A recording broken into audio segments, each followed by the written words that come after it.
Brewery കരാർ മുഖ്യമന്ത്രി നേരിട്ട് നടത്തിയ അഴിമതിയെന്ന നിയമസഭയിൽ രമേശ് ചെന്നിത്തല. മുഖ്യമന്ത്രിക്ക് ഏറ്റവും താൽപര്യമുള്ള കമ്പനിയെ മാത്രം തെരഞ്ഞെടുത്തെന്നാണ് പ്രതിപക്ഷത്തിന്റെ ആരോപണം. അഴിമതി കാര്യത്തിലെ നിഷേധാഠ്യത്തിന് എം പി രാജേഷിനെ അഭിനന്ദിക്കുകയാണെന്നും രമേശ് ചെന്നിത്തല പരിഹസിച്ചു. ചട്ടം 285 പ്രകാരം സ്പീക്കർക്ക് എഴുതി നൽകിയാണ് നിയമസഭയിൽ രമേശ് ചെന്നിത്തല അഴിമതി ആരോപണം ഉന്നയിച്ചത്. പ്രതിപക്ഷത്തിന്റെ എതിർപ്പ് കൊണ്ടാണ് കഴിഞ്ഞ സർക്കാരിന്റെ കാലത്ത് ബ്രൂവറി നൽകാതിരുന്നത്.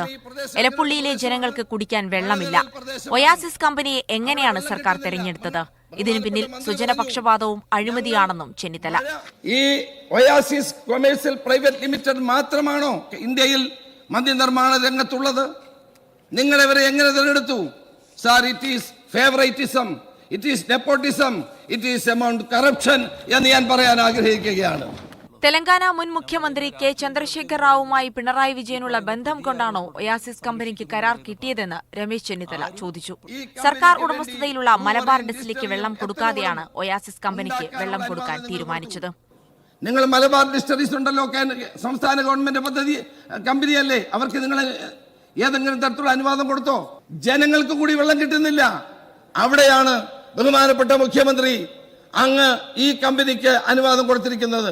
ഇത് നഗ്നമായ അഴിമതിയാണ്, കൊള്ളയാണ് എന്ന് പറയേണ്ടി വരുന്നു. അഴിമതി ആരോപണം അടിയന്തര പ്രമേയമായി ഉന്നയിക്കാൻ പാടില്ല എന്നാണ് ചട്ടമെന്ന് പ്രതിപക്ഷ നേതാവ് വി ഡി സതീശൻ പറഞ്ഞു. അതുകൊണ്ടാണ് ആരോപണം എഴുതി നൽകി ഉന്നയിച്ചത്.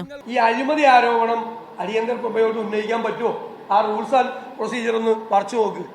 അഴിമതി ആരോപണം അടിയന്തര പ്രമേയമായിട്ട് ഉന്നയിക്കാൻ പാടില്ല, എഴുതി കൊടുത്തിട്ടേ ഉന്നയിക്കാൻ പാടില്ല. വരും ദിവസങ്ങളിലും ബ്രൂവറി വിഷയം സജീവമാക്കി നിർത്താനാണ് പ്രതിപക്ഷ തീരുമാനം.